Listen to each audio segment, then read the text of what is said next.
Pessoal, boa tarde. Boa tarde a todas e a todos. Vamos dar prosseguimento ao nosso ciclo de palestras aqui da Procuradoria-Geral do município do Rio de Janeiro. E hoje nós vamos receber 2 procuradores do município que ingressaram agora no 8º concurso. E tenho a honra agora de dividir, a carreira com esses 2 grandes amigos aqui, advogados públicos, que contribuem bastante para o aprimoramento da casa. E eu vou começar hoje apresentando o doutor Marcelo Leite, que vai falar sobre as emendas constitucionais 113 e 114, que alteraram as regras do precatório. O Marcelo Leite, além de procurador do município, ele está lotado formalmente no gabinete do procurador-geral do município, mas, na prática, está cedido e trabalhando junto ao gabinete do prefeito. Ele tem pós-graduação em Direito Administrativo pela Universidade Cândido Mendes, está, nesse momento, cursando LLM em Direito da Regulação e da Infraestrutura na FGV. Como eu disse, então, o Marcelo vai tratar dos precatórios após as emendas 113 e 114, um tema que nos toca muito de perto, faz parte aqui do dia a dia, não só do município do Rio de Janeiro, mas dos entes federados como um todo, que submetem à regra do precatório. Então, já passo a palavra ao doutor Marcelo e desejo boa palestra. Boa tarde a todos. Primeiramente, agradecer, de forma genérica, à Procuradoria-Geral do município pela acolhida que tem sido dada a todos os procuradores que foram admitidos através do 8º concurso. Agradecer ao Centro de Estudos, na pessoa do colega Dr. Rafael Oliveira, pela oportunidade de estar aqui falando perante vocês todos. E também cumprimentar meu amigo, colega, Léo, que foi meu companheiro de luta aí no concurso e, graças a Deus, agora estamos aqui como colegas, tendo a oportunidade de falar sobre direito dentro da PGM Rio, que é um grande orgulho para nós. Vale a pena, inclusive, deixar registrado que 360 dias atrás estávamos nós nesse mesmo prédio, fazendo a primeira prova da segunda fase da PGM, no dia 26 de junho. E, então, é interessante ver como o estudo, o direito pode fazer a gente evoluir. Então, sem mais delongas, vamos ao tratamento do tema propriamente dito, que é o regime de precatórios de forma geral e, mais especificamente, as modificações introduzidas pelas emendas constitucionais 113 e 114. A minha ideia inicial era fazer uma abordagem mais panorâmica e mais completa do regime de precatórios como um todo, mas, em virtude do andamento do tempo, que vai ser um pouco exíguo, nós vamos aqui dar uma acelerada nos tópicos que precisarem ser acelerados para focar naquilo que realmente importa. Pois bem, inicialmente, um introito, um início sobre o que é o regime de precatórios, a rigor.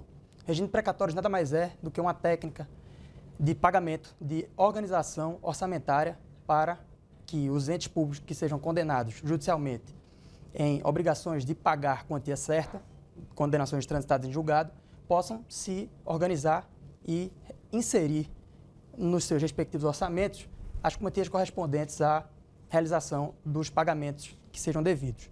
Então, é uma técnica de orçamentalização da despesa pública. E um precatório, o que é um precatório? Porque eu devo dizer que quando eu me formei eu não tinha a mínima ideia do que era um precatório, eu só sabia que existia. O precatório nada mais é do que um ofício, é um ato de natureza mandamental praticado pelo judiciário, em que o juízo da execução comunica o presidente do tribunal ao qual vinculado, o qual requisitará ao ente público devedor a quantia correspondente àquela condenação. Então, prosseguindo, qual é, então, já entendemos o que é o regime de precatório, já entendemos o que é um precatório e por que existe o regime de precatórios. Por 5 razões. A legalidade orçamentária, que indica que as despesas públicas somente podem ser realizadas quando houver previsão orçamentária, de maneira que, se o judiciário se imiscuísse determinando a realização de uma despesa pública sem que houvesse essa correspondente previsão no orçamento, que é uma lei, pelo menos em sentido formal, haveria violação a esse postulado, a esse princípio do direito financeiro, que é a legalidade. A impenhorabilidade dos bens públicos vem como segundo fundamento do regime de precatórios, tendo em vista que, se porventura não existisse o regime de precatórios, as decisões judiciais transitadas em julgado proferidas contra a Fazenda Pública restariam inexequíveis na medida em que não haveriam regras procedimentais próprias previstas para operacionalizar essa condenação judicial. A separação de poderes vem como elemento também e a impessoalidade e a isonomia surgem também como fundamentos do regime de precatórios. A origem do regime de precatórios, ela, constitucionalmente falando, surge na Constituição de 1934. Mas, antes disso, ela tem como antecedente, como já é registrado, a premissa da impenhorabilidade dos bens públicos. E, em assim sendo, nesse primeiro momento, primeiro surge a impenhorabilidade dos bens públicos.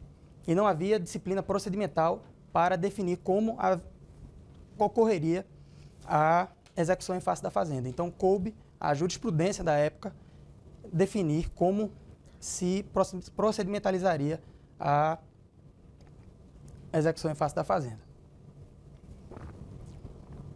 Aqui tem muitos detalhes históricos que eu acho que não são nem tão pertinentes ao tema, mas o fato é que a Constituição de 34 foi a primeira a prever o regime de precatórios, apenas para a Fazenda Nacional, apenas para a União. Mais adiante, a Constituição de 1946, ela traz a extensão do regime de precatórios para os estados e os municípios.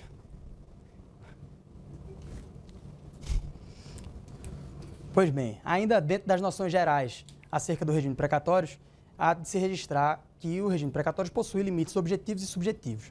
Os limites objetivos são os relativos ao valor, ou seja, apenas os débitos que sejam acima do valor previsto para as requisições de pequeno valor, RPVs, serão processadas através de precatórios.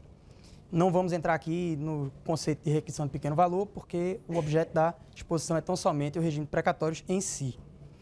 Mas, além disso, tem-se o limite temporal, porque há regras de ordem temporal, há prazos estabelecidos em sede constitucional que devem ser observados na sistemática do regime de precatórios. Para além disso, há um terceiro limite objetivo, que é o limite material, que diz respeito à natureza da condenação judicial imposta ao ente público devedor.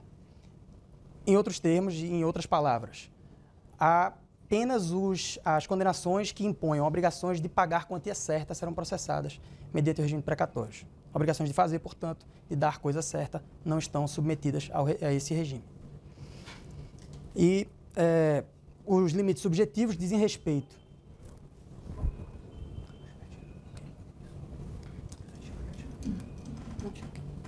Os limites subjetivos, por sua vez, podem ser, portanto, são o ativo, dizem respeito aos credores, que são as regras de preferência previstas constitucionalmente, que nós vamos abordar no momento próprio, e o limite passivo, diz respeito ao devedor, diz respeito a quem está submetido ao regime de precatórios enquanto fazenda pública. E aí, em tese, pelo menos, apenas as entidades de direito público, apenas as pessoas jurídicas de direito público estariam submetidas ao regime de precatórios. De forma que, em tese, também empresas estatais e sociedades de economia mista não estariam incluídos nesse regime. Entretanto, o Supremo Tribunal Federal tem alargado a incidência, o escopo objetivo ou melhor dizendo, o escopo subjetivo do regime de precatórios para abranger também empresas estatais, prestadoras de serviço próprio de Estado, em regime não concorrencial. Ao contrário, se desenvolverem atividade privada estrito sensu, não estarão abrangidas pelo regime. Apenas a título de ilustração, vou passar um dado que demonstra a hipertrofia da jurisprudência do Supremo no que diz respeito ao alargamento do escopo subjetivo do regime de precatórios quanto ao seu aspecto passivo. A base de dados do Supremo Tribunal Federal revela 79 acórdãos no ano de 2022 que dizem respeito a precatórios em empresas públicas. No ano de 2017 eram apenas 28. Então houve aí um acréscimo de... É programa de residência para criança, isso aí é maternal. Então teve um acréscimo de cerca de 50 acórdãos. Ele não gosta de precatório, não. Nem eu, mas a gente tem que enfrentar o tema. Saudável. Criança saudável, né? Ninguém gosta.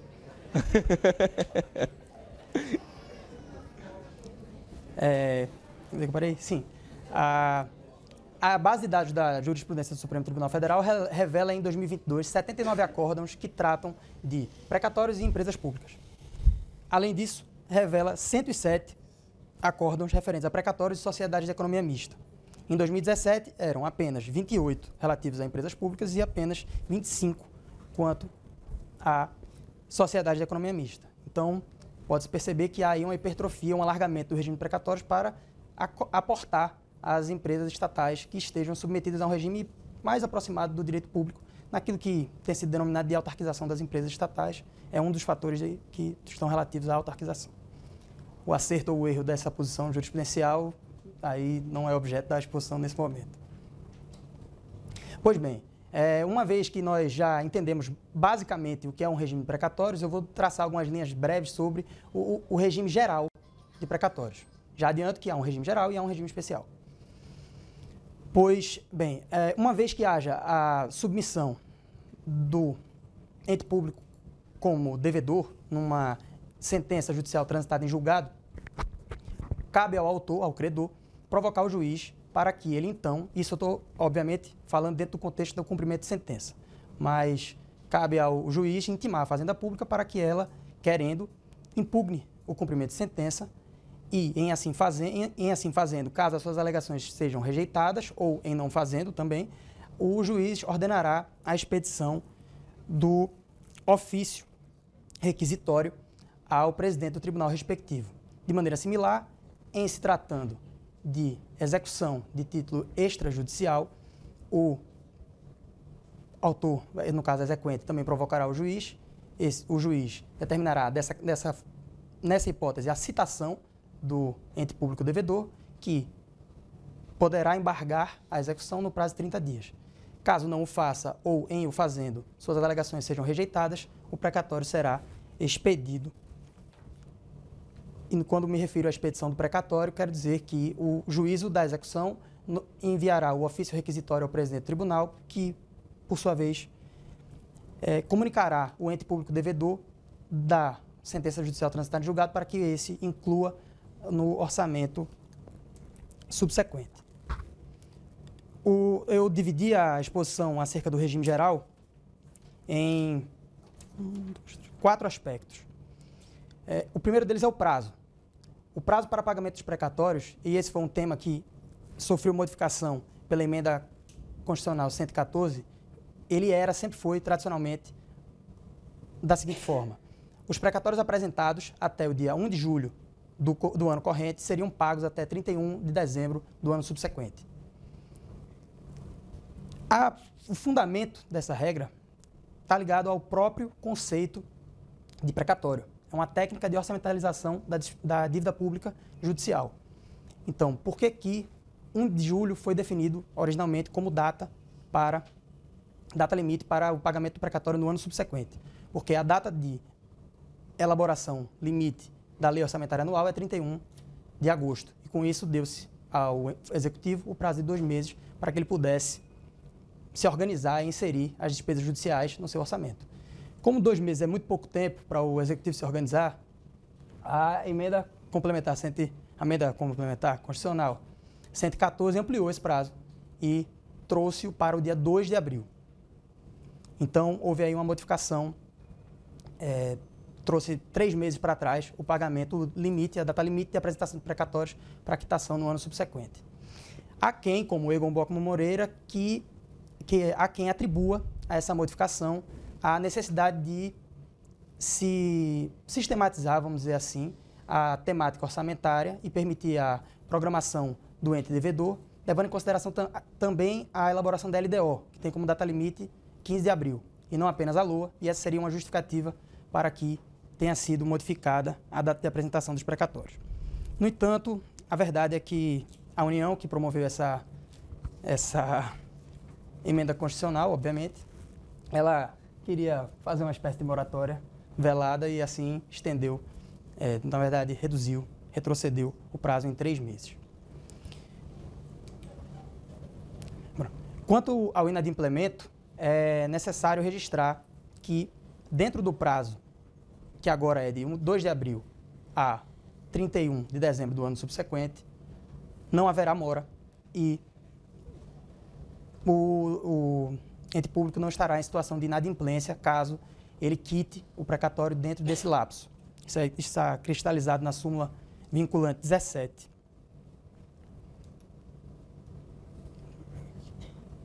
E em havendo o inadimplemento, ou seja, caso o precatório seja quitado após esse período constitucionalmente previsto, o Supremo Tribunal Federal fixou no RE 169-289 que a mora somente incidirá a partir do final, o termo inicial da mora será o fim do prazo constitucionalmente previsto. Havia uma discussão acerca desse termo inicial e o Supremo deu solução à controvérsia. Sobre correção monetária e juros de mora, inicialmente é necessário registrar que a emenda constitucional 62 de 2009, que foi uma das emendas que instaurou regimes especiais em matéria de precatórios, ela trouxe a TR como o índice responsável tanto para a correção monetária quanto para juros de mora, o que foi considerado inconstitucional pelo Supremo Tribunal Federal no julgamento das ADIs 4357 e 4425. Houve modulação de efeitos e o Supremo Tribunal Federal firmou orientação no sentido de que, a partir de 25 de março de 2015, deveria incidir o IPCA para dívidas não tributárias e, para as dívidas tributárias, a Selic por razões de isonomia. Atrás dessa data, vamos dizer assim, datas mais antigas do que 25 de março de 2015, aplicar-se-ia a TR, houve a modulação de efeitos nesse caso. Após essa decisão, veio a emenda 99 de 2017, estabeleceu o IPCA de maneira genérica como índice de correção.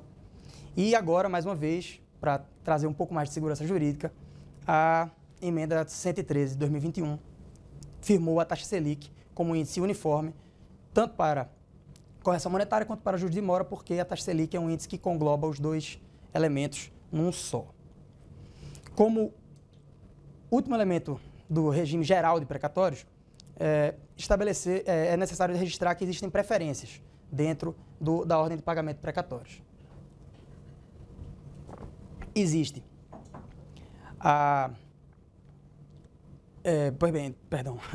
antes da emenda constitucional 114, haviam 3 ordens de preferência apenas: os créditos superpreferenciais, os créditos preferenciais e os créditos comuns. A emenda 114 modificou esse panorama e inseriu, ao que parece, 5 preferências, mas na realidade apenas mais uma.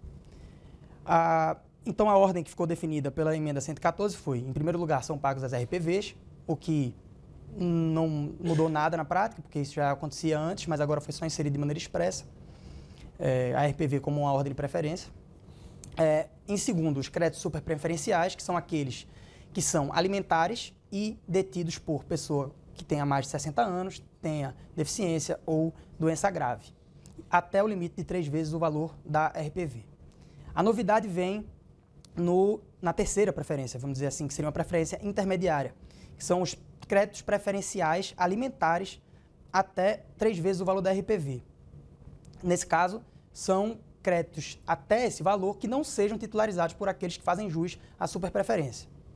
Aí uma questão que fica vamos dizer assim, que fica controvertida é a possibilidade de fracionamento nessa preferência intermediária, tendo em vista que nos créditos superpreferenciais é possível fracionar o precatório para receber a parte que cabe dentro do valor de 3 vezes RPV como crédito superpreferencial e o restante como crédito alimentar preferencial comum. Para os créditos de preferência intermediária, não ficou registrada a possibilidade de fracionamento, o que leva a crer que não seria possível o fracionamento nessa hipótese. Como quarta hipótese de crédito de preferência, tem os créditos alimentares comuns e, por fim, os créditos comuns, que não são alimentares. Aqui, essa questão especificamente, uma vez abordado o regime comum, o regime geral, eu abordaria os regimes especiais de precatórios para fazer uma evolução histórica, um tratamento sistematizado do tema, que é uma coxa de retalhos e é meio complexo ser entendido de maneira isolada. Devido ao nosso tempo que não é tão disponível assim, nós vamos fazer aqui uma panorâmica bem geral sobre o que é um regime especial de precatórios e por que ele existe. O regime especial de precatórios nada mais é do que uma moratória. É a possibilidade de parcelamento de crédito, porque, em regra, isso é algo que eu não deixei registrado expressamente, mas, em regra, o pagamento do precatório é à vista. Mas, nos regimes especiais de precatórios, que foram estabelecidos por conta da insistente falta de vontade dos entes públicos de adimplirem as suas dívidas judiciais, permitiram-se parcelamentos de maneira sucessiva, e ainda assim os entes federativos não, de forma geral, o município do Rio de Janeiro ele está em dia, mas é verdade, o município do Rio de Janeiro está em dia. De forma geral, os entes federativos têm uma resistência em adimplir suas dívidas judiciais. Mas, pois bem, a Constituição de 88 já inaugurou um regime especial, prevendo o parcelamento por 8 anos. Não foi suficiente, instaurou-se por meio da emenda 30 de 2000 mais um regime especial, pelo prazo de 10 anos, que foi considerado inconstitucional pelo fato, sobretudo, de parcelar precatórios que nem haviam sido expedidos ainda. O terceiro regime especial foi o mais polêmico de todos, o da emenda 62 de 2009, previu o parcelamento em 15 anos de precatórios e foi considerado em grande parte inconstitucional com modulação de efeitos que lhe deu sobrevida até o ano de 2020. Em tese, ele vigeria até o ano de 2024. Isso foi acolhido num diálogo institucional verdadeiro que aconteceu através da promulgação da emenda constitucional 94 de 2016, que, de fato, confirmou a sobrevida do regime especial de precatórios apenas até 2020. Só que aí sobreveio mais uma crise dos entes públicos e foi necessário estender até 2024 o regime especial de precatórios, por meio da emenda 9917. Aí a Covid veio e foi necessário estender um pouquinho mais o regime de precatórios, que foi feito até 2029, pela emenda 109 de 2021. Mas todos esses regimes especiais, eles são destinados apenas aos entes públicos que estivessem em mora com os seus respectivos precatórios numa determinada data fixada pela emenda respectiva. No caso do regime especial mais recente, digamos assim, que foi estabelecido a partir da emenda 94 de 2016, a data é 25 de março de 2015. Então, apenas os entes federativos que tinham precatórios pendentes nessa data que estariam inseridos nesse regime. Não é o caso do município do Rio de Janeiro, como eu já adiantei, que está no regime geral, como se pode ver. Aí isso é extraído do portal de precatórios do site do Tribunal de Justiça do Rio de Janeiro. O município do Rio de Janeiro, como se pode ver, paga muito melhor do que o estado do Rio de Janeiro. O estado do Rio de Janeiro está no regime especial, tem um considerável problema, digamos assim, na adimplência de seus precatórios. E o problema da inadimplência dos precatórios é tão sério que eu extraí da ementa, melhor dizendo, do inteiro teor da ADI 4425, que o Estado do Espírito Santo é um dado assim que me realmente causou um espanto. O Estado do Espírito Santo, ele possui uma dívida judicial de 9,54 bilhões a título de precatórios. E nada tinha pago nos 10 anos anteriores. Mesmo que tivesse adotado, isso está constando aqui, a cópia do inteiro teor, não estou inventando nada. Mesmo que adotasse a sistemática da emenda 62 de 2009, que previa um regime especial, facilitador do pagamento para o ente federativo respectivo, o Estado do Espírito Santo, segundo o relator, levaria 85 anos para quitar seus precatórios. Então, o regime, a questão é um pouco complicada. Graças a Deus para nós não, nós estamos em dia, mais uma vez. Vamos finalmente, então, às modificações trazidas pelas emendas constitucionais 113 e 114 de 2021. A primeira delas eu já adiantei, que é, melhor dizendo, antes de mais nada, antes de tratar especificamente sobre as modificações em si das emendas 113 e 114, é necessário deixar registrado qual é o pano de fundo que trouxe a criação dessa emenda. O governo federal precisava criar espaço fiscal para implementar o programa que foi constitucionalizado através do artigo 6º, parágrafo único da Constituição, que é o Programa Auxílio Brasil. E não dispunha de recursos financeiros suficientes para operacionalizar esse programa. Além disso, a União ela contava com um aumento galopante do estoque de precatórios para o ano de 2022. A título somente de registro, houve aí um acréscimo de 33,7 bilhões do ano de 2021 para o ano de 2022. Então, a dívida referente a precatórios do exercício 2022, ela saltou de 2021, 60 bilhões para cerca de 90 bilhões de um ano para o outro. Então, a União se viu desesperada e adotou uma série de medidas para criar o espaço fiscal necessário à implementação do Auxílio Brasil. Essa emenda constitucional, essas emendas constitucionais, melhor dizendo, elas eram uma PEC apenas, era a PEC 23 de 2021. Mas, inclusive, quando nós estávamos na etapa oral do concurso, no 8º concurso, ela ainda era uma PEC, ela ainda não havia sido convertida em emenda constitucional. Era a PEC dos precatórios.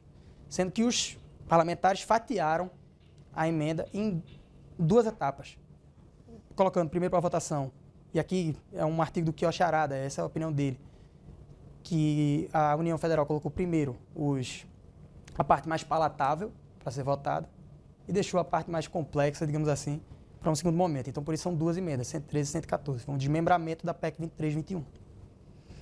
Já há 2 ADIs em curso contra as 2 emendas, a 7047, que foi proposta pelo PDT, e a 7064, que foi proposta pelo Conselho Federal da OAB, juntamente com a Associação dos Magistrados do Brasil. Pois bem, agora vamos partir para as modificações efetivas que foram introduzidas pelas emendas 113 e 114. A primeira delas foi a modificação do prazo para a apresentação dos precatórios, isso já foi deixado registrado, antes era 1 de julho, tradicional, a regra, isso vigia desde a Constituição de 1967. Houve a modificação, há quem entenda que, por razões de necessidade de adequação à lei de diretrizes orçamentárias, outros que entendem que foi uma simples e pura dilação de pagamento que foi estabelecida.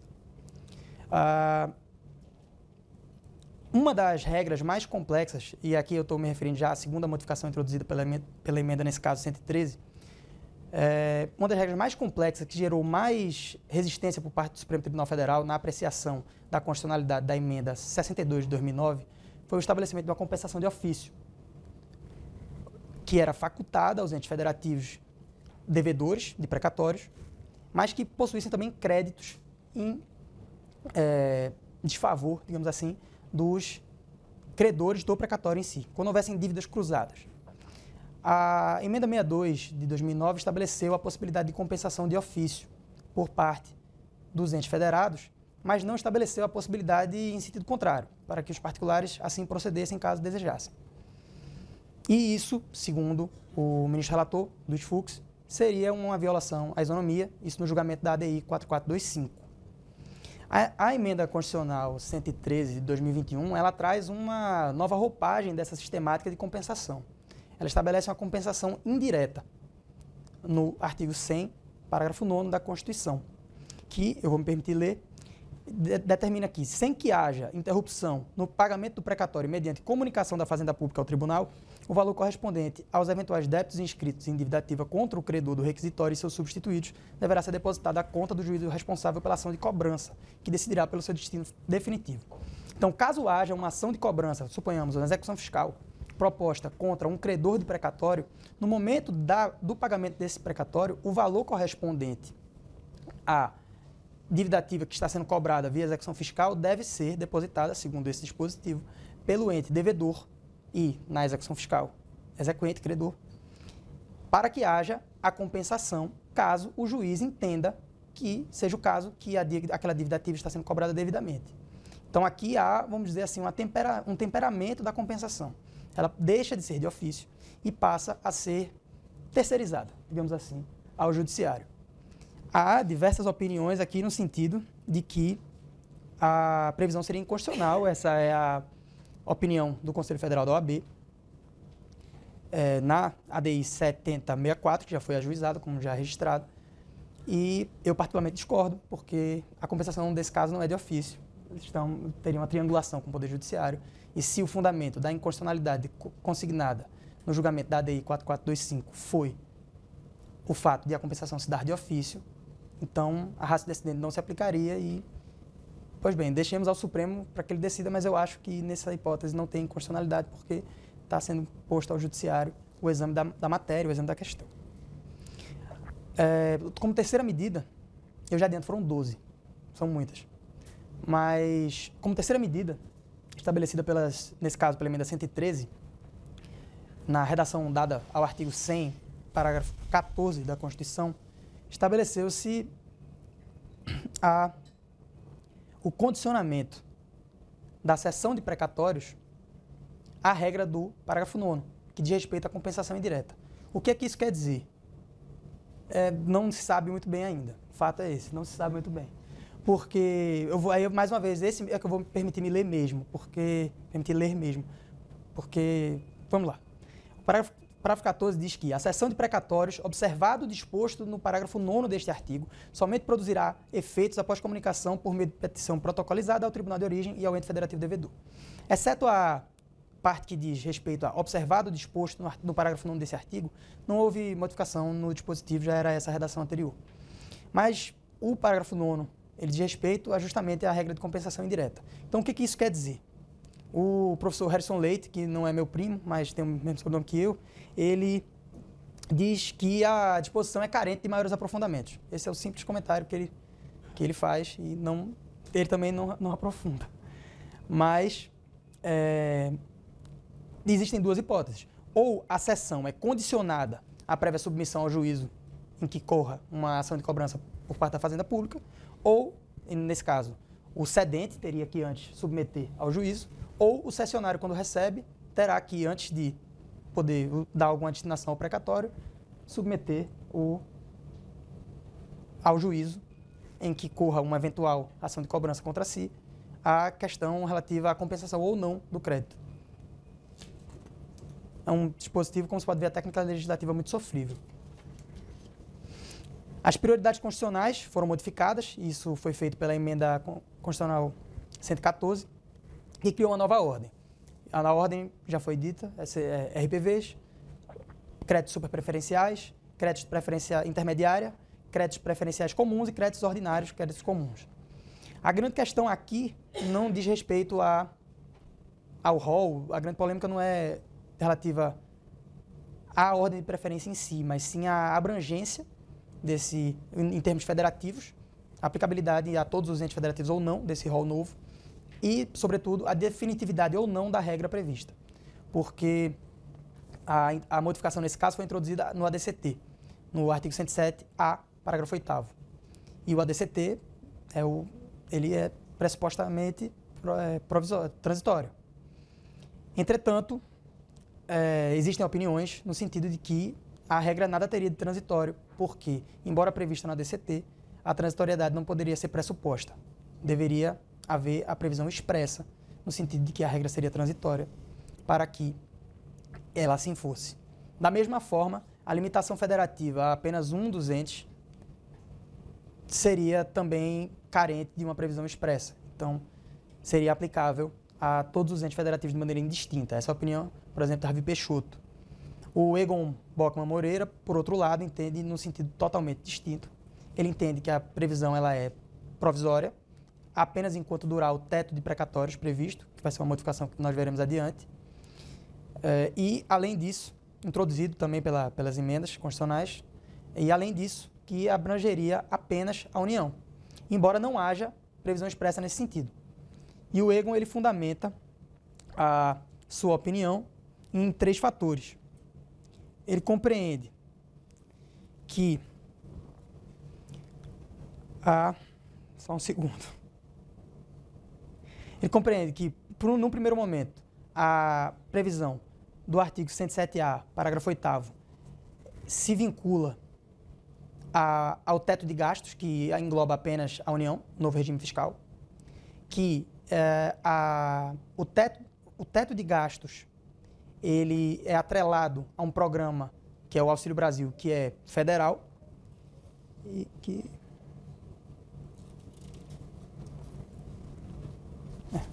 são esses 2 fundamentos. Desculpem aí, eu disse que eram 3, são 2. Quanto ao índice de correção monetária e de juros, as emendas, mais uma vez, trouxeram modificação substancial e introduziram a Selic como índice uniforme de aplicação para todas as condenações que envolvam a Fazenda Pública. Esse é mais um fundamento que é atacado pelo Conselho Federal da OAB, na ADI 7064, que afirma que, tal como a TR, no julgamento que foi considerado inconstitucional no julgamento da ADI 4425, a aplicação da Selic não seria capaz de repor as perdas inflacionárias e, além disso, seria um índice ex ante, tal como a TR, e seria necessário que o índice de correção dos débitos judiciais da Fazenda Pública fosse fixado ex post, como é o IPCAE. Esse é o argumento do Conselho Federal da OAB. Na PGE Rio, a orientação firmada internamente via parecer da lavra, inclusive, do Dr. Anderson Schreiber, é no sentido de que a previsão é constitucional, que não há violação à coisa julgada e muito menos à propriedade, que são dois argumentos também trazidos pela OAB no bojo da ADI, porque compreendem que, como a previsão de aplicação da Selic se dá, inclusive para precatórios já expedidos anteriormente, haveria nessa hipótese uma violação à coisa julgada. Existe, na realidade, uma divisão a respeito da constitucionalidade ou não dessa aplicação da Selic a precatórios que já foram expedidos previamente, cujo pagamento está pendente, mas a orientação que me parece mais adequada, a orientação seguida, por exemplo, por Leonardo Carneiro da Cunha, é no sentido de que mesmo que o precatório tenha sido expedido antes do dia 9 de dezembro de 2021, hipótese em que, momento em que passaram a vigorar as duas emendas, deverá ser aplicada a Selic a partir desse momento temporal, 9 de dezembro de 2021. Isso porque se trata de uma relação de trato continuado em que houve a modificação do pano de fundo normativo constitucional, de maneira que a Selic deve incidir de maneira prospectiva a partir do dia 9 de dezembro de 2021. Não pode haver a retroatividade para atingir os precatórios que já expedidos tenham sofrido a atualização financeira e juros de mora antes dessa data firmada como marco temporal.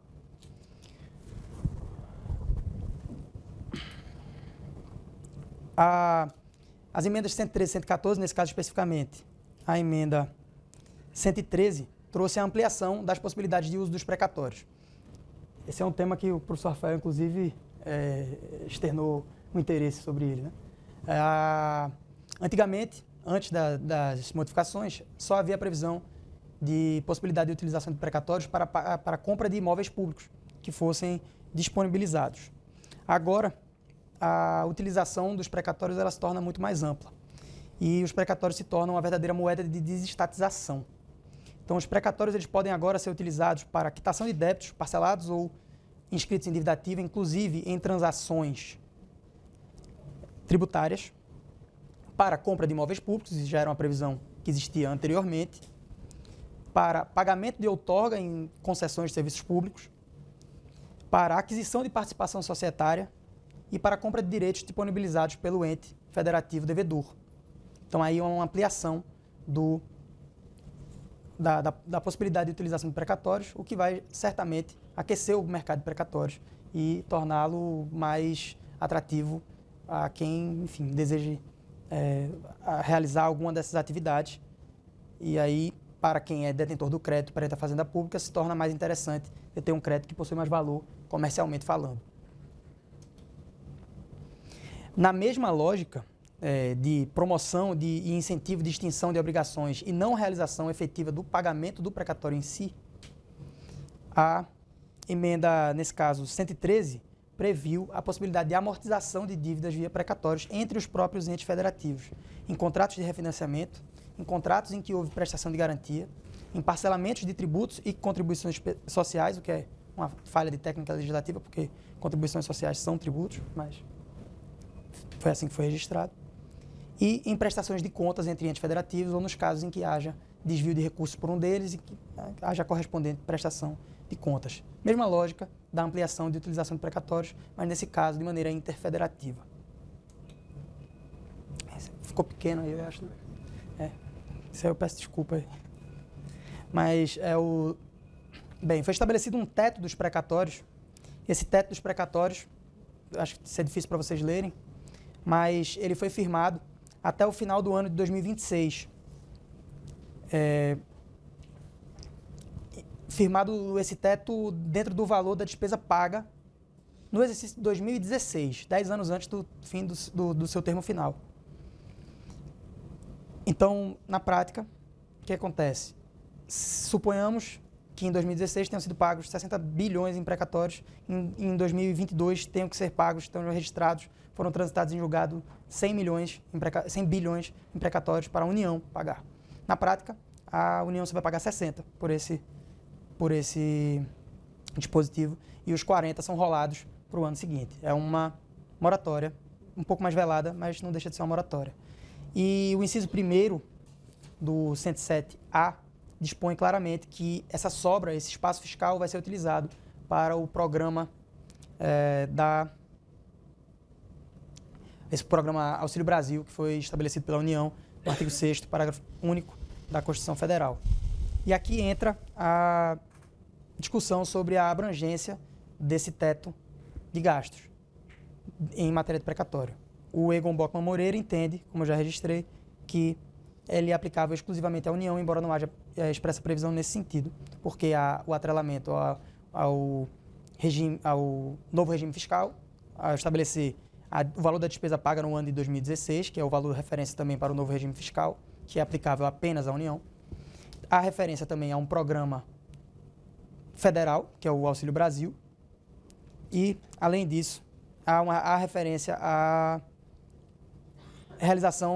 possibilidade de realização de pagamento mediante acordos perante os juízes auxiliares de conciliação da Justiça Federal. Então, existe ali um atrelamento à União, embora isso não seja expressamente consignado com todas as letras na Constituição. E isso não é algo incontroverso. Por exemplo, o Ravi Peixoto, ao contrário do Egon Bockmann Moreira, vai compreender que a norma seria aplicável a todos os entes federativos. Então, por exemplo, na opinião dele, inclusive nós, estaríamos submetidos, enquanto município, ao teto de precatórios, ao teto para o pagamento de precatórios. No final das contas, toda essa engenharia, segundo o Kiyoshi Arada, eu não tenho os dados para comprovar, mas ele publicou um artigo nesse sentido, promoveu a economia, o calote de 44 bilhões para a realização do Auxílio Brasil. Além disso, a emenda estabeleceu a criação de uma comissão mista no Congresso Nacional, um ano após a emenda 114, para promover um exame analítico dos atos fáticos e políticas públicas que possam gerar potencialmente aumento de despesas em matéria de precatórios aos entes federativos. Isso é uma previsão um pouco para inglês ver, porque sabemos que a efetividade da medida será uma comissão que vai analisar não muito, mas enfim, está lá. E aqui também está prevista a possibilidade de parcelamento excepcional de contribuições previdenciárias e débitos em geral dos municípios, débitos dos municípios com seus respectivos institutos de previdência pública, em até 240 parcelas, mediante autorização em lei municipal específica.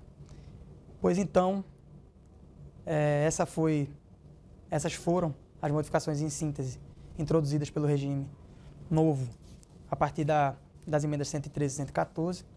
Eu peço desculpas pela velocidade da fala, mas o tema é grande, extenso e eu também não quis ocupar todo o tempo aqui à tarde de vocês. E eu agradeço pela atenção, pela paciência em escutar um tema desse e desejo mais uma vez uma boa tarde a todos e espero que tenha sido de valia para os senhores e para as senhoras. Obrigado.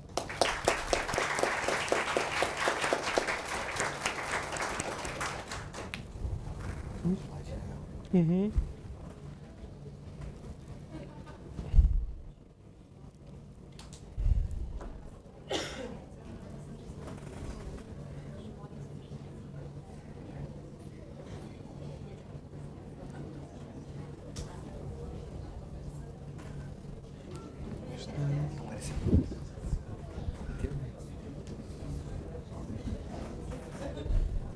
Bom, queria agradecer ao Marcelo Leite, parabenizá-lo pela palestra.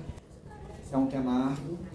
Você sentiu o que eu sinto quando dou aula de licitação em contratos. É por aí. Mas é um tema fundamental, né, para todos aqueles que litigam não só desse lado, do lado estatal, mas do outro lado, né, contra nós. É importante para todos que litigam contra os entes federados também. E tem poucas obras, né, específicas sobre precatórios. A obra do Egon Bockmann, uma obra de referência que eu sempre utilizo, Você menciona aqui outras obras de referência, mas são poucas no universo jurídico. Isso é um desafio que você teve. Eu acho que sua palestra foi muito rica com informações, Marcelo. Parabéns. Obrigado, Rafael. De fato, um tema árido, porque a matéria dos precatórios, a verdade é que ela é interdisciplinar. Ela está topograficamente situada na Constituição, mas recebe pouca atenção dos manuais de direito constitucional. Ela está inserida no direito financeiro, mas também não é a menina dos olhos do direito financeiro, está lá escondida no capítulo da despesa pública. E, além disso, ela é de interesse também do direito processual público, de forma geral, porque é a execução contra a fazenda pública, lato sensu, mas também passa longe de ser menina dos olhos de ninguém. Então, ninguém dá muita bola para os precatórios e a gente tem que, pelo menos, levar a atenção a eles, porque, enquanto fazenda pública, matéria essencial para nós, temos que enfrentá-la de qualquer jeito, embora seja um tema meio chatinho. Parece mandado de segurança. Na faculdade, o aluno pergunta, professor, você vai dar mandado de segurança? Direito administrativo? Não, vai ser professor de constitucional. O professor de constitucional fala, não, vai ser professor de processo civil. Que aí aponta para o professor de administrativo. E assim vai, ninguém leciona mandado de segurança na faculdade, tem que estudar depois pelos livros. Então, brincadeiras à parte, queria mais uma vez parabenizar o Marcelo e já passar aqui para a próxima palestra do querido amigo aqui, Leonardo Melo, que eu tive a honra de acompanhar durante essa jornada de preparação dos concursos que ele prestava e até o ingresso na PGM. Então, Leonardo, assim como o Marcelo, ele é do 8º concurso, é procurador do município do Rio de Janeiro, lotado atualmente na Procuradoria Tributária. Mas vai falar de um assunto que é muito específico até para quem está na PSE, que é o tema da responsabilidade civil do Estado. E esse é um tema já que ninguém pode desconsiderar quando vai lecionar direito administrativo. É aquele tema que todo mundo tem que dar pitaco.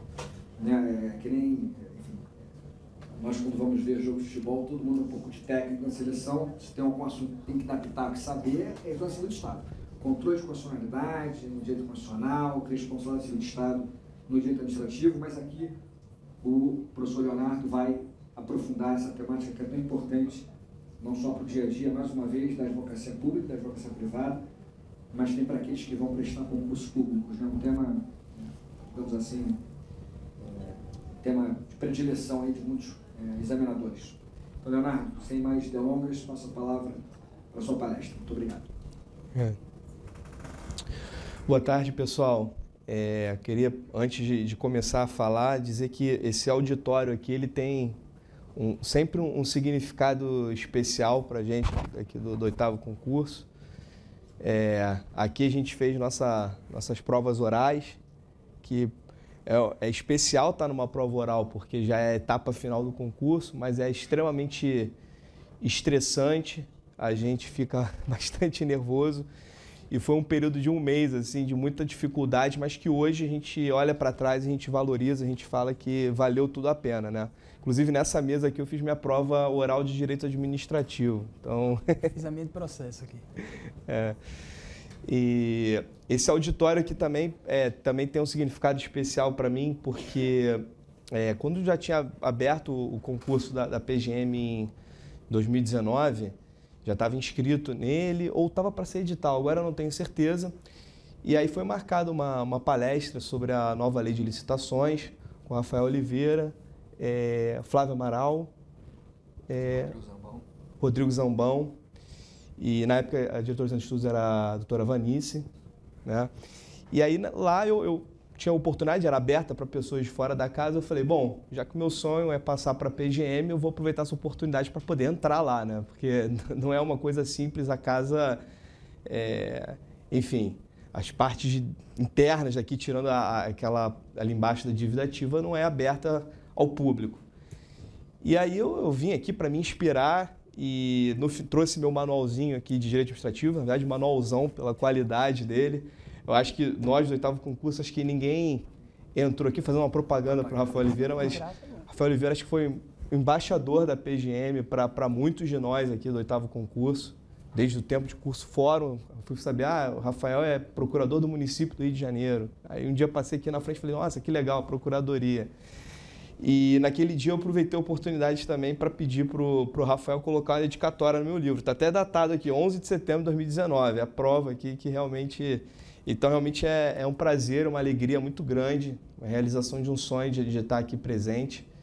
E, enfim, vamos prosseguir com essa palestra, mas Desculpa a parte mais emotiva aqui, mas quebrar um pouco o gelo aqui, né? Então, eu queria falar sobre responsabilidade civil do Estado. Até me perguntaram, pô, mas você está na Procuradoria Tributária, por que você resolveu falar de responsabilidade civil do Estado?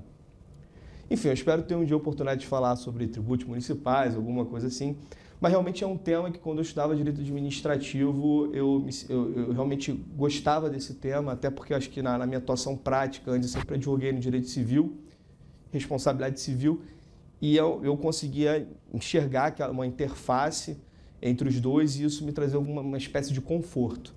E hoje, já que eu nunca palestrei no direito, sendo muito honesto, assim, né, tirando a prova oral, mas para 3 examinadores ali apertando a gente, falei, bom, então eu preciso ir para um tema que realmente eu me sinta mais confortável para quebrar meu gelo, para me iniciar. E é uma oportunidade maravilhosa do Centro de Estudos está dando para a gente do 8º concurso para poder iniciar a gente até na academia, a gente poder se testar. Então, eu digo pessoalmente, eu não sei em relação aos meus outros colegas que já palestraram aqui, tem sido uma oportunidade de ouro que a PGM está dando para a gente. E até converso com alguns colegas como é importante que a gente realmente se movimente para vir aqui falar, para compartilhar nossas experiências e tudo, porque para fora da casa, realmente a academia, ela projeta o nome da casa, então realmente a gente tem que se engajar nesse aspecto e essa oportunidade é um pontapé inicial muito bom. E aí, falando de responsabilidade civil, antes da gente adentrar em algumas reflexões, eu gostaria de começar do começo, que é o conceito, né? É o dever de reparação dos danos causados pela conduta estatal comissiva ou omissiva. A responsabilidade civil, ela tem como estrutura a conduta, fato administrativo, o nexo de causalidade, que é o liame, é a relação de causa e efeito entre a conduta e o dano em si, que é a lesão a um bem jurídico tutelado. E nesse aspecto, a interface com a responsabilidade civil comum, em do Estado, é muito próxima, muito embora aqui, quando a gente fala de conduta do Estado, na verdade essa conduta se materializa através de um agente público, haja vista que o Estado é um ser inanimado. Então, essa conduta se materializa e gerando um dano, a gente fala da responsabilidade civil do Estado. A próxima parte que é importante a gente considerar é porque nos dias de hoje é tão comum a gente ver a indenização. O Marcelo estava falando aqui sobre precatório sendo exigido regime de precatório para obrigações de pagar a quantia certa contra a fazenda pública, muitas vezes se originam de ações que há uma responsabilidade do Estado, e para a gente é uma coisa que nos tempos de hoje é super natural a gente pensar que o Estado pode ser responsabilizado. Entretanto, nem sempre foi assim. E é interessante verificar que realmente foi um processo de construção até a gente chegar hoje numa época de responsabilidade objetiva do Estado, pela teoria do risco administrativo. Foi um processo ao longo da história e hoje, principalmente, que é uma reflexão que a gente vai chegar lá na frente, quando a gente pensa em responsabilidade por omissão, que ainda é extremamente controversa, suscita bastante divergência, eu acredito que a gente continua ainda num processo de construção da compreensão da responsabilidade do Estado. Então, no primeiro momento era irresponsabilidade do Estado, o Estado não era responsabilizado. Há um segundo momento de responsabilidade subjetiva, primeiro por culpa individual, ou seja, era preciso, para você atribuir a responsabilidade subjetiva do Estado, era preciso atribuir a culpa individual de um agente público. Posteriormente, houve por culpa anônima, a gente vai se aprofundar nesse assunto. E por último, que é o estágio atual que nós estamos, é de responsabilidade objetiva, atualmente no nosso artigo 37, parágrafo 6º, para a responsabilidade extracontratual do Estado.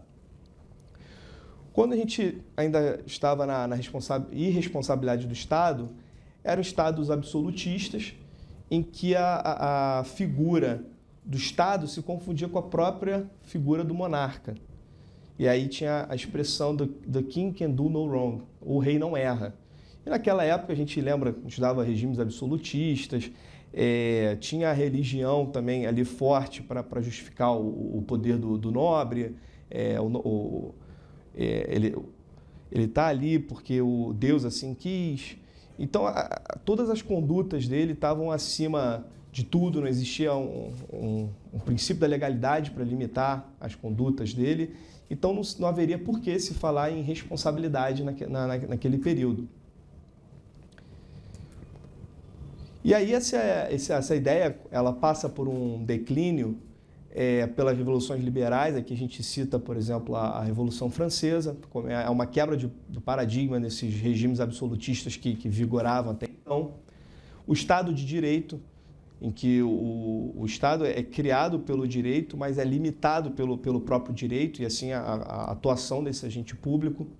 E aí também, muito ligado a isso, o princípio da legalidade, e que hoje a gente já fala em princípio da juridicidade, porque quando a gente fala em princípio da juridicidade, a limitação ela não é mais a lei em sentido estrito, mas ao ordenamento jurídico como um todo.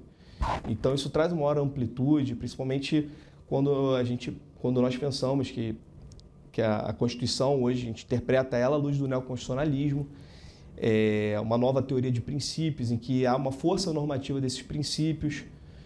Então, realmente, o princípio da juridicidade tem uma significação maior dentro desse contexto de neoconstitucionalismo. Os direitos fundamentais e a separação de poderes. Então, tudo isso que hoje a gente está muito acostumado a ver, a separação de poderes independentes, harmônicos, com funções típicas e atípicas, essa ideia de freios e contrapesos para evitar... Tudo isso está ligado a uma ideia de limitação de poder, que foi justamente pela necessidade de quebra daquele paradigma que havia até então de regimes absolutistas, que o poder era ilimitado, não havia uma responsabilidade. Então, ali é uma limitação. E aqui, quando a gente fala em direitos fundamentais, é importante a gente mencionar, porque lá na frente isso vai fazer diferença para a nossa reflexão. A gente fala aqui em direitos fundamentais de primeira geração ou de primeira dimensão, como preferirem, porque existe doutrina que critica o termo geração, porque quando se fala em primeira, segunda, terceira, já tem doutrina que fala quarta, quinta, né? Parece que uma geração suplanta a outra, mas na verdade, quando você pensando em dimensões, na verdade, não é só acrescentando um novo catálogo de direitos fundamentais, mas ele propõe até uma releitura do já existente. Então, eles trabalham em sinergia esses direitos. E aqui, quando a gente está na primeira geração, são direitos, são liberdades negativas. Aqui o primeiro objetivo nesse momento, que a gente tinha um Estado absolutista e uma quebra desse paradigma, era limitar a atuação do Estado. Ou seja, Estado, até aqui você pode agir, a partir daqui não. Existem direitos fundamentais, existe os poderes, existe uma separação de poderes com competências, existe o princípio da legalidade. Então, aqui o objetivo era justamente limitar, era falar, Estado, aqui você não pode adentrar. E aí, quando nós falamos de responsabilidade subjetiva, o primeiro momento, como já tinha antecipado antes, era a teoria da culpa individual. Então, quando a gente fala, relembrando aqui, isso tem uma interface com o direito civil, porque os elementos de responsabilidade subjetiva são semelhantes, é a mesma estrutura. Quando a gente fala em responsabilidade subjetiva, a gente traz a discussão da culpa lato sensu, que se divide entre o dolo e a culpa stricto sensu. Então, é necessário que, para que haja essa responsabilização, fique comprovada no processo, ou onde quer que você esteja discutindo, essa culpa. E, no primeiro momento, a gente tem a teoria da culpa individual, que era necessário comprovar a culpa do agente público ali que teve a conduta. E era dividido entre atos de império e atos de gestão. Quando se fala em atos de império, eram aqueles atos em que o poder público era dotado de uma supremacia e aqui, em regra, não haveria que se falar em responsabilização do Estado. Entretanto, quando se estava diante de atos de gestão, o Estado se despia desse poder de autoridade e estando no mesmo patamar dos particulares, aqui poderia haver, mas ainda assim lembrando que é uma responsabilidade subjetiva. E há uma evolução nisso para ir para a teoria da culpa anônima. onde já não é necessário se atribuir, se comprovar a culpa individual do agente. Aqui, a responsabilização do Estado, ela provia de uma comprovação de que o serviço era inexistente, defeituoso ou intempestivo. Então, não houve o serviço, não houve a prestação de serviço, ou o serviço foi prestado de forma defeituosa ou atrasada, demorada, isso ensejaria responsabilização. Aqui, como eu disse no começo da palestra, para mim, sempre foi um tema que o direito administrativo, confesso, teve que me tirou da zona de conforto. Porque como eu tinha muito a cabeça do direito privado e tinha pretensão de ser procurador, eu falei, bom, preciso me adaptar a isso. E realmente aqui foi um ponto que eu comecei a me ambientar com o direito privado, porque realmente há uma interface muito forte. Lá no direito civil, quando a gente também vai estudar responsabilidade civil, o normal realmente é que você vai responsabilizar alguém por algum dano que tenha que se imputar culpa para essa pessoa. Se não há uma conduta culposa por parte dela em regra, não haveria, em tese, que se imputar culpa. E você vê que isso é tão óbvio, que eu tenho filhos pequenos e assim que você vai tentar brigar, a primeira coisa que eles tentam se excusar é de culpa. Mas eu não tenho culpa. Então, realmente, você vê que a culpa, para haver uma responsabilização e compreender, é um elemento importante. Só que a culpa, ela também, para outra parte que foi lesada, ela gera um ônus muito grande dessa comprovação. E é por isso que a responsabilidade civil, também comum, e a do Estado, a gente verifica um elemento em comum, que é a evolução histórica dela vai tirando essa discussão da culpa, ou atenuando ela. Justamente para que haja uma justiça, porque às vezes, se pensar pelo lado da vítima, ela que já foi lesada ainda tem que trazer aos autos para conseguir obter a reparação do dano dela, já está numa situação de desvantagem. Tem que trazer a comprovação dessa culpa, realmente traz uma situação de injustiça. Então você vê que a responsabilidade ela vai evoluindo para situações específicas, atenuar a comprovação da culpa ou até afastar. E aqui a teoria da culpa anônima já é uma evolução em relação à teoria da culpa individual. E depois a gente evolui para a responsabilidade objetiva, que a gente hoje, quando se fala de responsabilidade objetiva, principalmente do Estado, a gente tem duas teorias que vão justificar, que é a do risco administrativo e do risco integral. E isso é interessante observar, porque, como eu disse, a gente vai evoluindo historicamente para afastar ou atenuar a discussão da culpa, mas para que ela seja afastada, você pode perceber que há algum risco assumido para justificar que naquele caso ali você não tenha que discutir culpa. Então, até mais à frente eu vou voltar nesse assunto, mas, por exemplo, no direito civil, quando nós pensamos sobre responsabilidade objetiva, a gente tem, por exemplo, a teoria do risco assumido, do risco criado, e tem a teoria do risco proveito. Então, a teoria do risco criado o risco é inerente à atividade, então, eventualmente, se o desempenho daquela atividade gera algum tipo de dano, há uma responsabilização objetiva porque, sendo inerente ao risco, a pessoa, quando, por exemplo, vai empreender ou desenvolver aquela atividade, ela assume aquele risco, então isso justifica uma responsabilidade objetiva.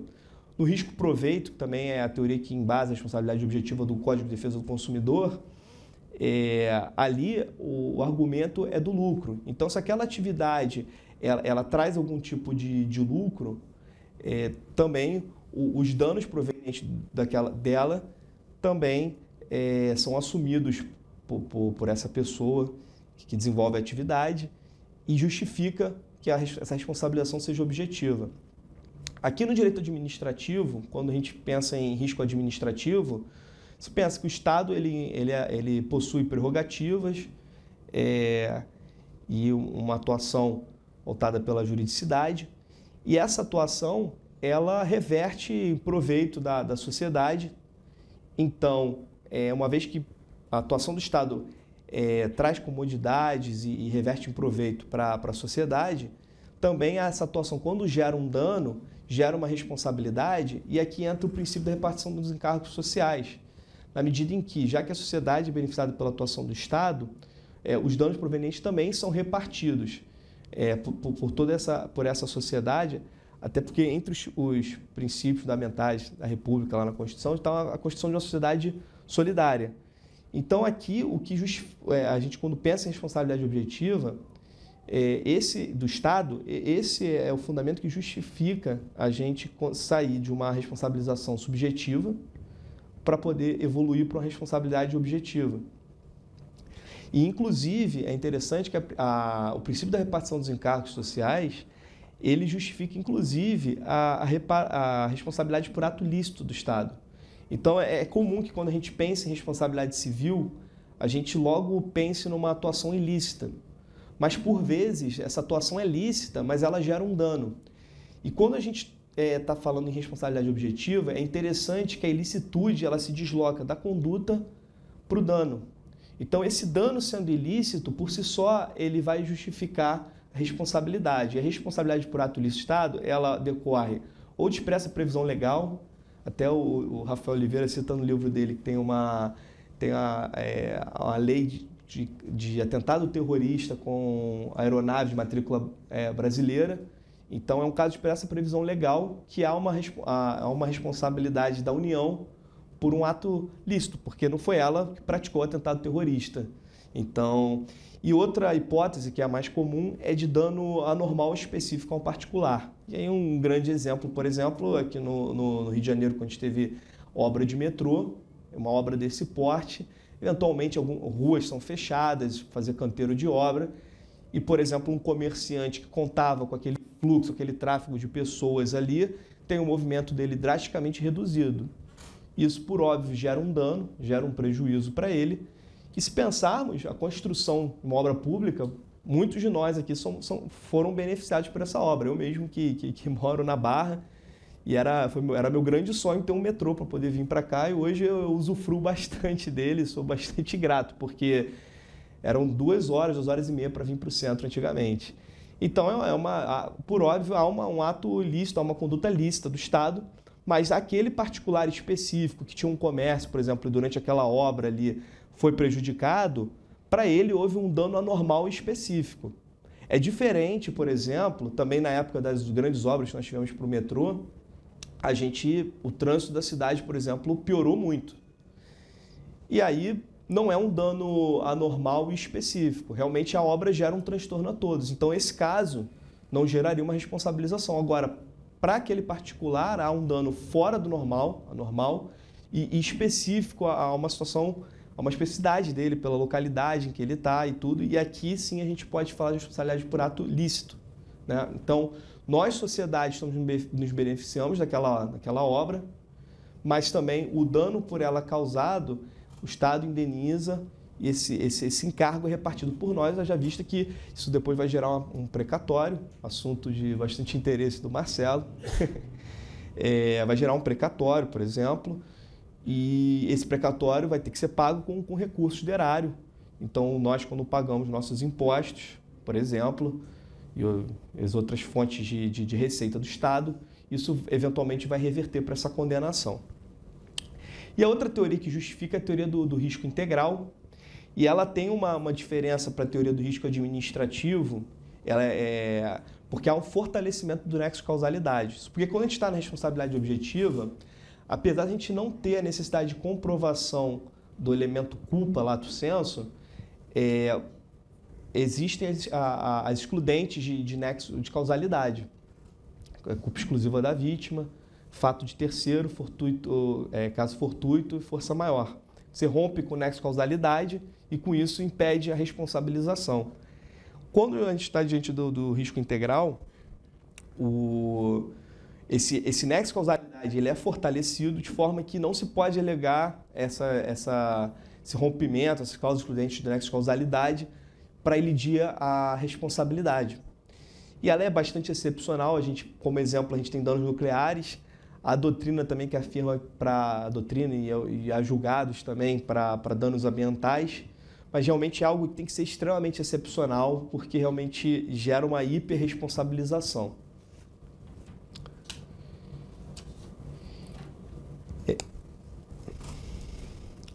Aprofundando aqui na responsabilidade objetiva, como eu disse, a gente, como fundamento constitucional, eu não sei se vocês conseguem ler o último quadro ali, tá com a letra pequena, mas eu vou ler aqui também, para quem estiver lá atrás não conseguir ler. A gente tem o artigo 3º, inciso 1º da Constituição, que fala: constituem objetivos fundamentais da República Federativa do Brasil, construir uma sociedade justa, livre, justa e solidária. Então, esse solidarismo constitucional, ele justifica que o Estado seja objetivamente responsabilizado, como eu disse anteriormente, haja vista que essa atuação do Estado, ela beneficia todos nós, mas também, eventualmente, quando houver um dano, a solidariedade, o solidarismo constitucional, ele justifica que o Estado indenize e remotamente pensando, são os nossos recursos que vão pagar essas indenizações. E o artigo 37, parágrafo 6º, que dispõe: as pessoas jurídicas de direito público e direito privado, prestadores de serviços públicos, responderão pelos danos que seus agentes, nessa qualidade, causarem a terceiros, assegurando o direito de regresso contra o responsável nos casos de dolo ou culpa. E aqui é interessante porque ele inclui não só as pessoas jurídicas de direito público, mas também as pessoas jurídicas de direito privado que prestam serviço público. E aqui a divergência doutrinária, mas eu concordo com a corrente que afirma que essa responsabilidade aqui seria a responsabilidade extracontratual. Então, quando a gente está diante de uma figura de responsabilidade contratual, há responsabilização objetiva, mas por outros fundamentos. E a doutrina cita o próprio CDC, tem fundamento para responsabilidade objetiva, quando for o caso de aplicação do CDC. A lei também de concessão de serviços públicos também tem essa previsão. Então, isso é importante, porque muitas vezes se coloca o artigo 37, parágrafo 6 para todo e qualquer tipo de responsabilização, mas se tivermos filiados a essa corrente que seria para responsabilidade extracontratual, não seria por aqui, os fundamentos seriam outros. E também em relação ao terceiro, também, o CDC também tem a figura do consumidor por equiparação, que também fundamentaria essa responsabilidade objetiva. E agora a gente vai avançar para o tema um tema que eu acho que vale a nossa reflexão, que é a responsabilidade por omissão. E aqui eu acho que é onde reside ainda muita divergência.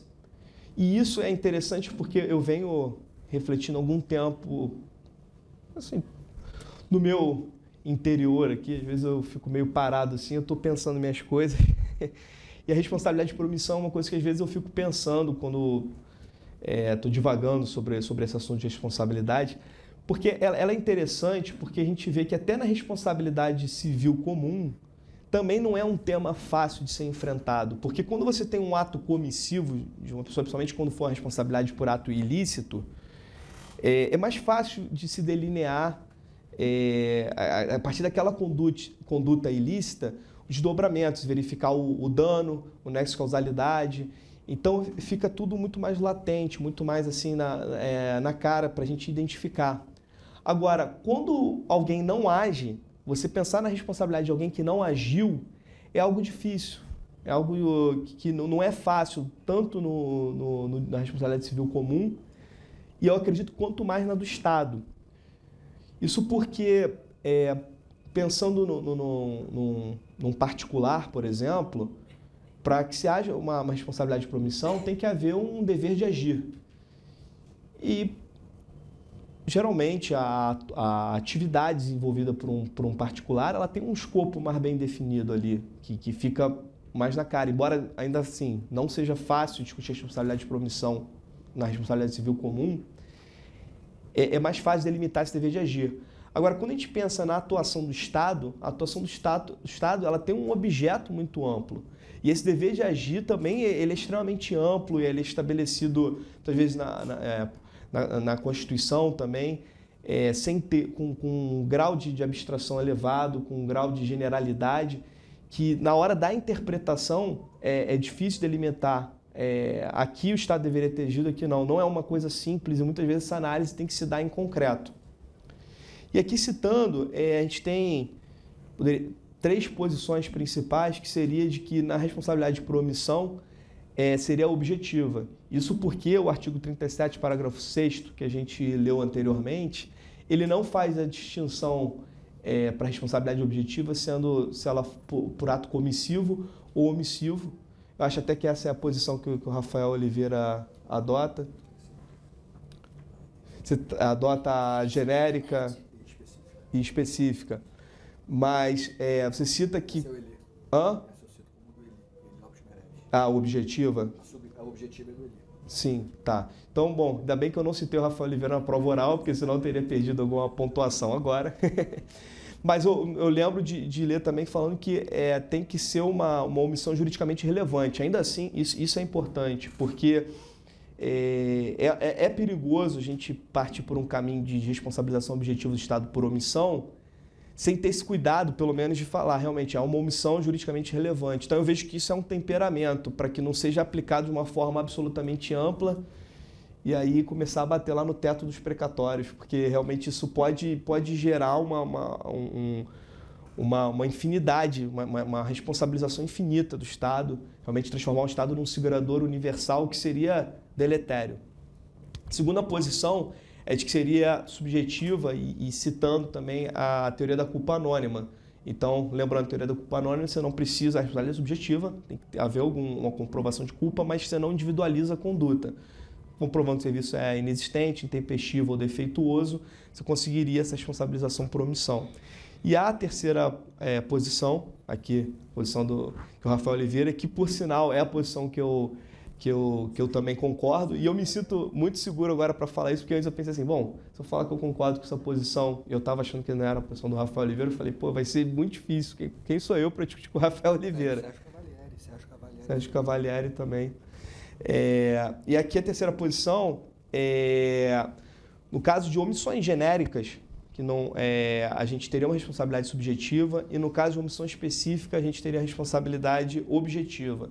A omissão específica, ela tem um standard, que há um dever específico delineado do Estado de agir.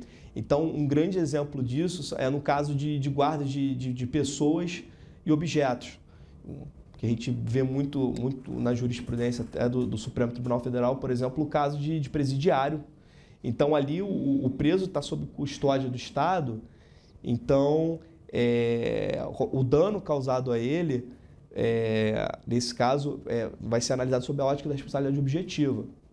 Entretanto, ainda assim, por exemplo, há casos, por exemplo, de suicídio de preso, que a gente vê que não houve responsabilização do Estado, mas aqui rompendo com o nexo de causalidade, por culpa exclusiva da vítima, em casos que realmente não havia possibilidade do Estado agir. Isso precisa ser analisado também quando se pensa na omissão. Ok, o Estado não agiu, uma responsabilidade. Em concreto, é preciso verificar a possibilidade, se concretamente havia a possibilidade do Estado agir para impedir a produção daquele resultado danoso. Então, um caso repentino que o preso, por exemplo, se enforca e sem haver nenhum tipo de indício que poderia acontecer aquilo, realmente entendo que não haveria responsabilidade. Agora, hipoteticamente, no caso de um preso que comprovadamente, por isso que tem que ser analisado em concreto, teria problemas psiquiátricos, aquilo ali tem um médico do presídio, não houve certos cuidados, algum tipo de nuance do caso concreto ali poderia eventualmente também gerar responsabilização. Então, isso precisa realmente ser analisado de acordo com os elementos do caso concreto. E aí, quando a gente pensa em responsabilidade por omissão, algumas reflexões que eu gostaria da gente fazer, e aqui eu não tenho mesmo a pretensão de fixar um entendimento ou até de externar uma opinião. Realmente eu quero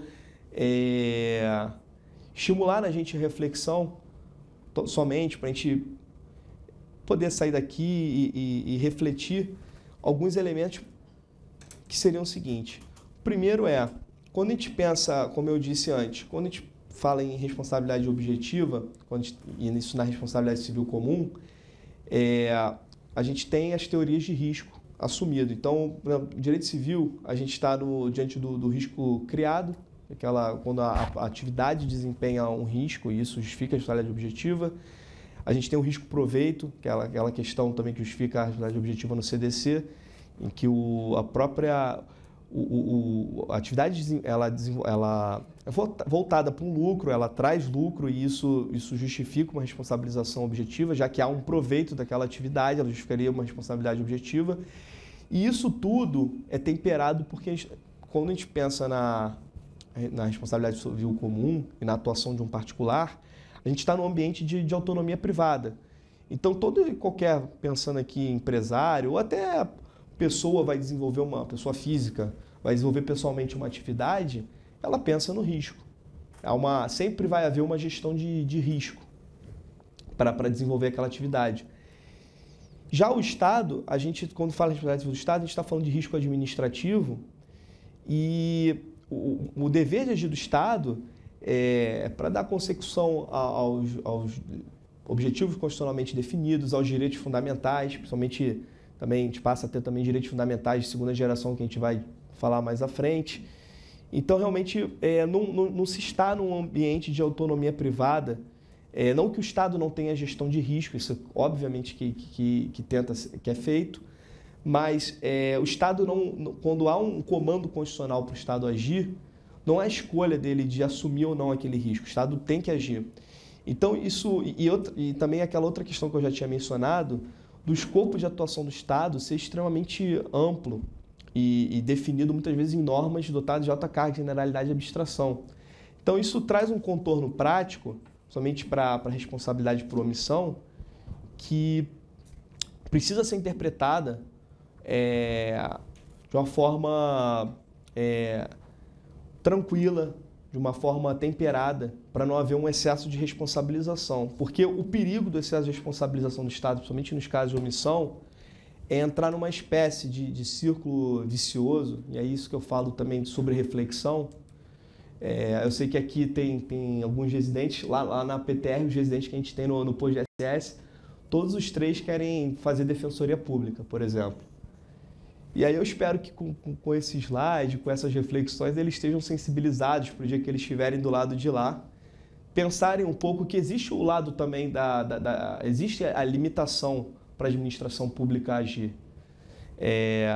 Não estou dizendo que até para a magistratura, eventualmente, a gente vai ter aqui no futuro, se Deus quiser, nós vamos ter defensores públicos, nós vamos ter magistrados, mas é até uma questão mesmo de diálogo que precisa ocorrer e de repensar essa questão da responsabilização para evitar a hiperresponsabilização que poderia gerar e talvez já gere um ciclo vicioso que surgiria do seguinte: nós temos serviços insatisfatórios, eventualmente serviços satisfatórios geram dano, responsabilização, e aí uma compreensão ampla da responsabilidade estatal, desmedida, ela geraria esse excesso de responsabilização e aí esse excesso de responsabilização ele trabalharia com a figura de escassez de recursos escassos. Aqui eu fui bastante redundante, mas é para trazer uma dramaticidade para isso. Porque os recursos são escassos. Não é à toa que, por exemplo, o Marcelo anteriormente aqui estava falando de toda essa dificuldade de precatório. O ente público tem má vontade, muitas vezes, em pagar o precatório, muito embora o Rio de Janeiro pague em dia, né, Marcelo? Eu queria deixar registrado. Rio de Janeiro paga em dia. O ente público ele não paga os precatórios, mas é porque realmente os recursos são escassos. Então, o gestor público ele quer desenvolver os programas de governo dele e tem inúmeras demandas e, dentre elas, tem os precatórios, que realmente não é fácil de adimplir, de atender a todas essas demandas. Então, os recursos já são escassos. Então, se houver uma responsabilização, cada vez os recursos já são escassos, se tornarão mais escassos ainda. E isso vai tirando a capacidade de investimento. E essa perda de capacidade de investimento retorna para serviços insatisfatórios. Então, a gente precisa poder entender que realmente, se os serviços não funcionam, às vezes está ligado realmente à questão também de eficiência da máquina pública, de funcionamento, tem outras formas de você abordar isso para tentar trazer uma melhoria à atuação da administração pública, mas, por óbvio, muito também está na questão de recurso. A gente precisa ter recurso para conseguir, muitas vezes, promover melhorias. Então, esse serviço que é insatisfatório, se não houver recurso realmente para fazer o investimento, realmente fica difícil. Então, por exemplo, quando a gente pensa também em direitos sociais, A gente não pode entender que os direitos sociais, a forma como eles são respeitados, executados e efetivados no Brasil, vão ser efetivados, por exemplo, na Alemanha, ou no Canadá, ou num país que esteja mais desenvolvido. Isso, por óbvio, vai passar por uma questão de desenvolvimento do Estado e principalmente econômico. A gente não até pela luz da análise econômica do direito, a gente pode dizer que direitos não nascem em árvore. A gente pode estabelecer no papel, mas se pretende sair do papel esse direito para realmente efetivar, tem que ter recurso. E não basta para ter recurso uma previsão orçamentária. A gente precisa conseguir que essa previsão orçamentária seja concretizada. Então, realmente, isso é uma preocupação.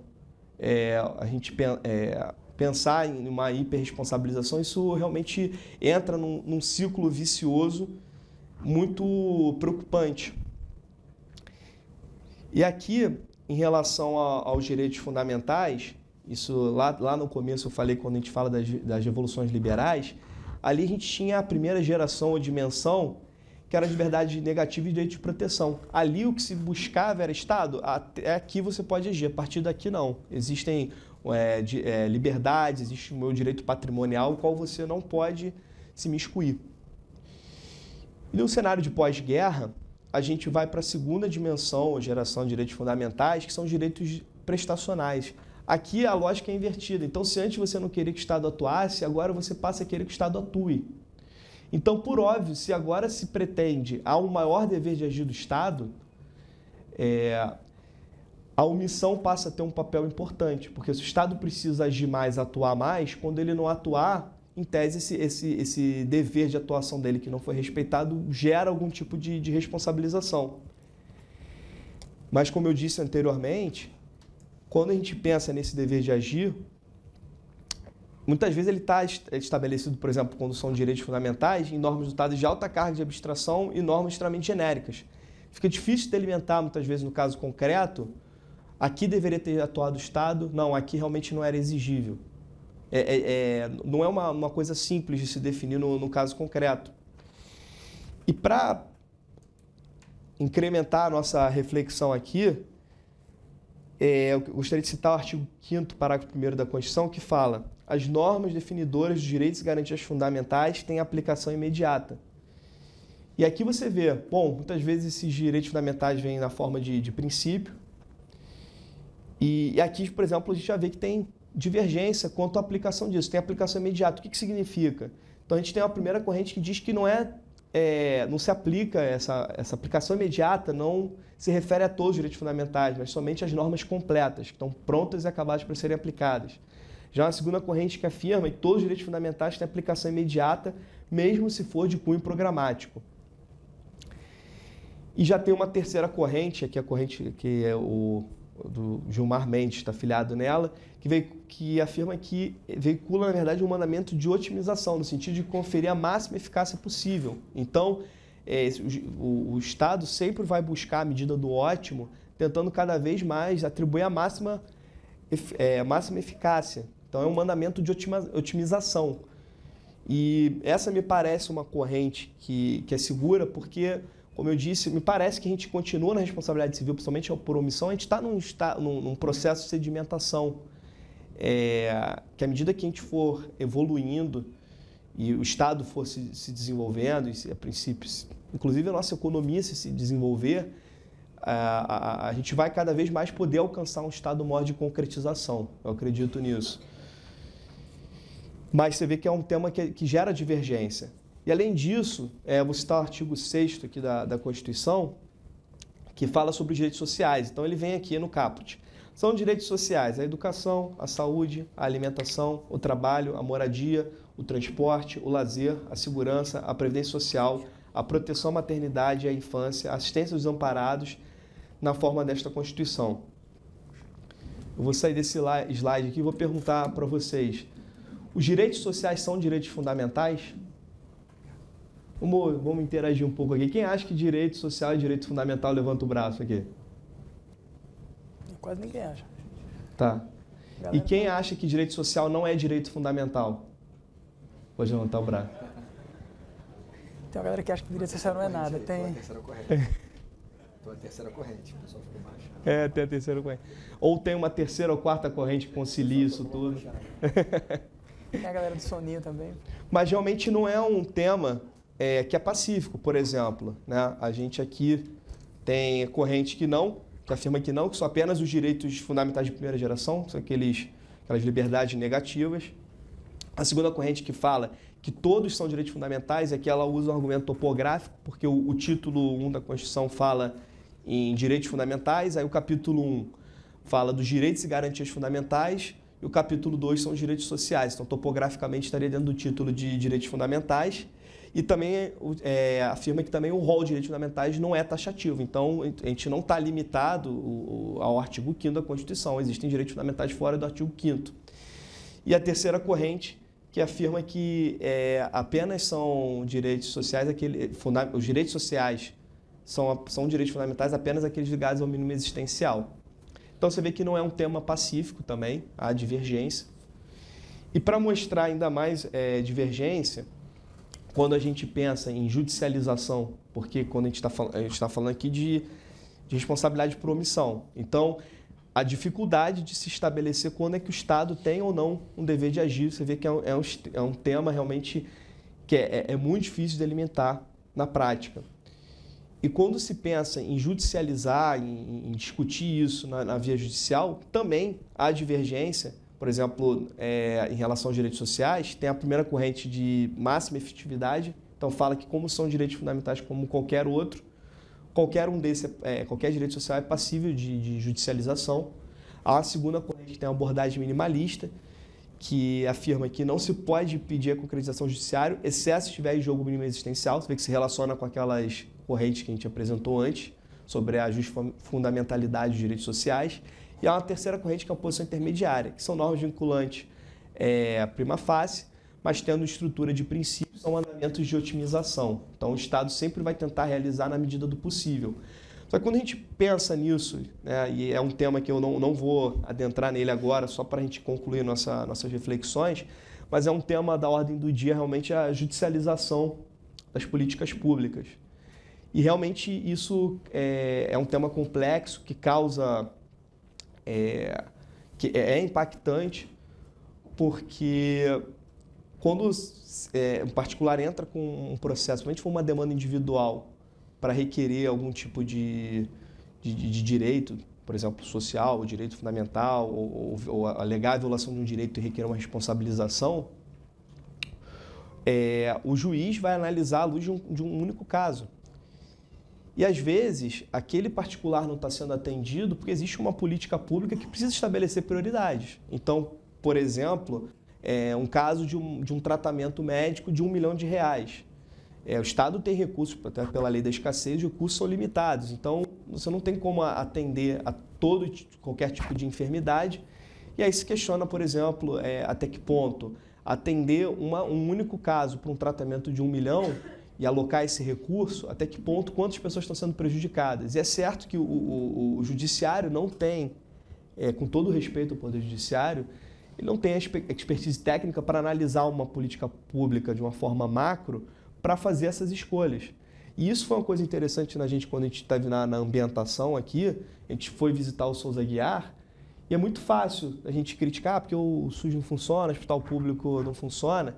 E quando a gente vai lá, por exemplo, conhecer o número de pessoas engajadas em trabalhar no CISREG, a preocupação deles de quando, por exemplo, tem um pedido de leito e não existe, como realmente existem pessoas, existe um sistema para tentar trabalhar e atender aquilo, a gente, pela ótica lá de cada administração pública, a gente vê que realmente há um interesse, há uma vontade, há pessoas que trabalham realmente para tentar atender ao máximo possível a população. Agora, se a gente está às vezes do outro lado, às vezes o juiz naquele caso concreto, ele não está conseguindo ter essa visão técnica que o gestor público tem ali, tendo que fazer escolhas. Então, realmente, acaba muitas vezes gerando decisões para um único caso concreto que acaba gerando um efeito sistêmico negativo. Então, enfim, são reflexões para a gente fazer que realmente a responsabilidade por omissão do Estado, ou por toda essa questão da amplitude de atuação do Estado, por ser um caso que não há uma conduta comissiva, mas ela é omissiva e tudo, é algo que existe, tem que acontecer, mas tem que haver um temperamento na forma de enxergar e de concretizar ela, para não haver uma hiperresponsabilização e isso gerar efeitos negativos, sistêmicos, que agravariam mais ainda o problema. Então, realmente, é um tema sensível e que eu acredito que a gente está passando por um amadurecimento, uma aprendizagem. Até foi interessante na nossa posse, o prefeito ele acabou entrando um pouco nesse assunto e ele falou isso, o prefeito, realmente, que ele entende que isso é um processo que ainda está em amadurecimento. Realmente, nossa Constituição ela é muito jovem e a gente ainda precisa, as instituições ainda precisam dialogar mais para atingir um ponto ótimo, eu acredito que nunca vai existir, mas sempre buscar esse ponto, sempre buscar melhorias para que a coisa possa acontecer de uma forma mais harmônica entre os poderes e evitar que a separação de poderes, com essas competências que são definidas na separação de poderes, elas sejam respeitadas e haja uma sinergia harmônica entre esses poderes. Então, enfim, era isso que eu queria trazer hoje para vocês. Espero ter sido claro na minha exposição e obrigado pela oportunidade a todos aqui. Uma boa tarde para todos.